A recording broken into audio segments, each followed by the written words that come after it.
Hey, what's up? It's Ryan from HoldemForge, and in this video what I'm going to be doing is just using HoldemForge to analyze a hand that was posted on the 2+2 forums. And so the situation in particular is it's a 3-6 game, and the players are two good regulars. I think they're both kind of tight aggressive. There's a guy playing under the gun, so he's first to act. There's another guy who's acts right after him, so he's called like under the gun +1, I guess, on pokerhand.org. So they're both solid regulars, and the player who re-raises him is, I guess, apparently a little bit of a loose re-raiser pre-flop, but apparently a really solid player after the flop and kind of tends to tighten up a little bit. And so the question is, the player who posted the hand who's under the gun basically kind of takes a passive line of check calling down, and that's exactly the kind of situation that HoldemForge is designed to analyze. So what we're going to do is see how this player played, and then what the correct strategy was, according to our models, which are designed to model this situation almost exactly. So let's just go ahead and do that. I've opened up HoldemForge right here, and what we're going to do now is we're going to input the pre-flop action. So pre-flop, under the gun raises, so he's probably got a pretty tight range for doing that, and then he gets re-raised by under the gun +1, and under the gun calls that re-raise. So I'm just going to assign these guys some hand ranges using our little built-in library of pre-flop hand ranges here. Let's see. So I'm just going to go and say, all right, we're going to the 6 max folder. We're going to check out 3 betting ranges. And I'm going to try this balanced 6 range right here. So that's about 6% of hands. But to be honest, for re-raising a tight player under the gun, this range might not even be quite what we're looking for. So I'm going to adjust this range a little bit to incorporate some of the information about this guy's read on the guy, that he's a little bit loose of a re-raiser pre-flop, but I guess he thinks that this range is really polarized as well. So what I'm going to do is I'm just going to take away Jack-Jack. I'm going to say he's probably not re-raising Jack-Jack, probably also not re-raising Ace-Queen, might be re-raising Ace-Queen suited, so I'll leave that in there. Since he had that read that he was also re-raising a little bit light, what I'm also going to do is just add in some of these suited one-gapping cards. Yeah, so now we've got a bit more of a polar re-raising range. And again, since I'm not a professional player, this range still might not be, close to what the guy's actually re-raising with, but, at least it kind of, in my opinion, is close, right? So the next thing is we have to figure out what range of hands under the gun is calling a re-raise with. To be honest, he's probably raising, a pretty tight range of hands in this situation. So I'm just going to go ahead and input sort of like the hands that I think he'll probably call to this re-raise. Just manually, because it's such a small range. And, I'm not even sure if he would call Ace-Queen offsuit to re-raise. But so here's kind of like maybe an approximate range of hands that you could say that under the gun would call a re-raise with here. So then I guess the next thing we have to do is just decide, okay, how do we respond to this kind of tiny continuation bet from the re-raiser on this pot, in this pot? Because on the flop, under the gun checks. I'd assume he'd be doing that with most of his hands.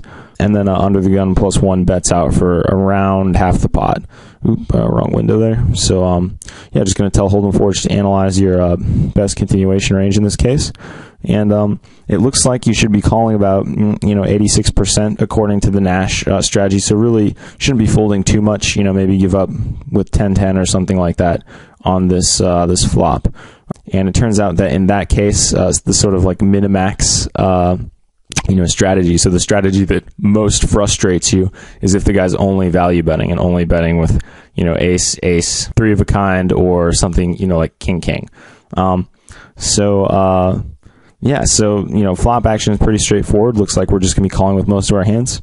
So then what I'm going to do is I'm going to use the feed forward functionality to help us make a decision on the turn. So I'm just going to go ahead and put that in. And as you can see, what happens is the pot size gets updated, so the pot's a little bit bigger. It's now the pot that it was on the flop, plus the size of the bets that went in on the flop. And now both players' ranges have been updated to sort of accommodate this fact, or to accommodate the fact that the action went bet call. So now what I'm going to do is I'm going to input the card that fell on the turn. It looks like it was a kind of harmless 3 of diamonds. So pop that in there, 3 of diamonds. There you go. And yeah, so now what I'm going to do is I'm just going to input the bet size on the turn. It looks like it was 112. 116 is close enough for my purposes. Yeah, let's see what the decision is according to HoldemForge on the turn. And yeah, so in this case, it looks like you're basically going to be calling with your nuts only hands, and then a very, very tiny proportion of your pair hands. And what's interesting is that Queen Queen was given priority over King King. And, that can only basically mean that, 10-10 through King King has exactly the same equity against the opponent's range. So at this point, the betting range is very polar. The opponent has either the nuts, so, ace, king, ace, 10, something like that, or he's got nothing, like one of the 5-7 suited hands or something like that. He might even have, like a 5-7 suited hand that has some equity here because it's got a flush draw. But so the point is that according to the Nash strategy, which is the safe, balanced way to play, it doesn't exploit information about a read, but the safe thing to do, the computer is telling us, is to give up with these kind of tweener pocket pair hands, 10-10 to King King on this turn. That's kind of setting us up, or setting the opponent up for a really profitable bluffing spot here. He only had to risk about half the pot to, take this one away from us when we had, a 10-10 to King King hand. But what's interesting is that apparently the computer thinks that the risk from, having to pay off on two streets, a turn bet and a river bet, with a hand like Jack-Jack to an opponent hand like Ace-King, that risk is just too great to justify calling with a hand like 10-10 through King-King. Now, if you think that the opponent is bluffing more often, you can adjust this sort of like safe Nash strategy and start calling more with these hands. But, on this board, keep in mind that King King or Queen Queen really only has about, it's either got 4% equity because you're drawing to a full house against, 3 aces or better. Or it's, got like 100% equity against a bluff. So the risk in that situation is extremely high. This is about the riskiest situation you can have. So I guess it's not that surprising that the computer wants you to just give up with these pocket pairs. Let's go ahead and put the river situation in. And what I'm going to do is I'm actually, because at this point the computer's like, all right, well, you basically up against quads here, but, let's assume that the opponent did bluff some of the time. So I'm going to go ahead and throw in some bluffing hands. And I'm also going to pick, put the last ace in because the third card that fell was in fact an ace. So now, it was the ace of clubs.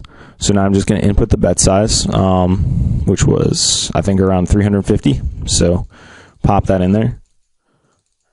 And I'm also going to say, let's see what happens if you had called with some of these pair hands. What would the best strategy be on this river? So we'll go ahead and tell it to analyze.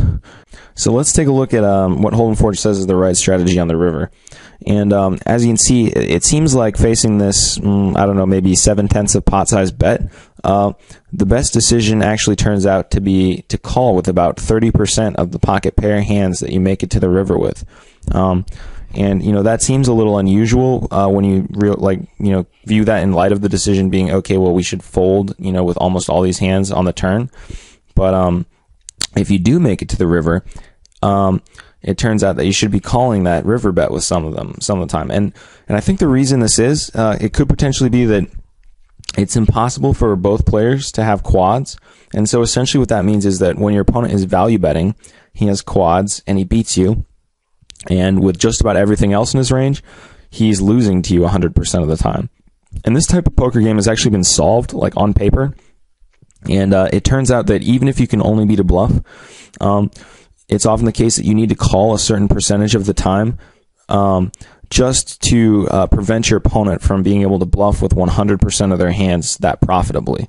And so, it turns out in this case that roughly around 30% of your pocket pair type hands, if you make it to the river, sort of become calls when that ace falls, just to prevent yourself from being, exploited to the maximum amount possible and having to give up with those hands on this card. That basically concludes the analysis. So I guess the bottom line is, if you have a pocket pair hand in a situation where you could easily be behind, even if you're facing kind of like small little, milking value type bets, it's okay to give up on earlier streets. But, when you make it to the river, sometimes the math can change, and you should be aware that some of these hands can become calls fractions of the time. So I hope you guys got something out of this, and thanks for watching.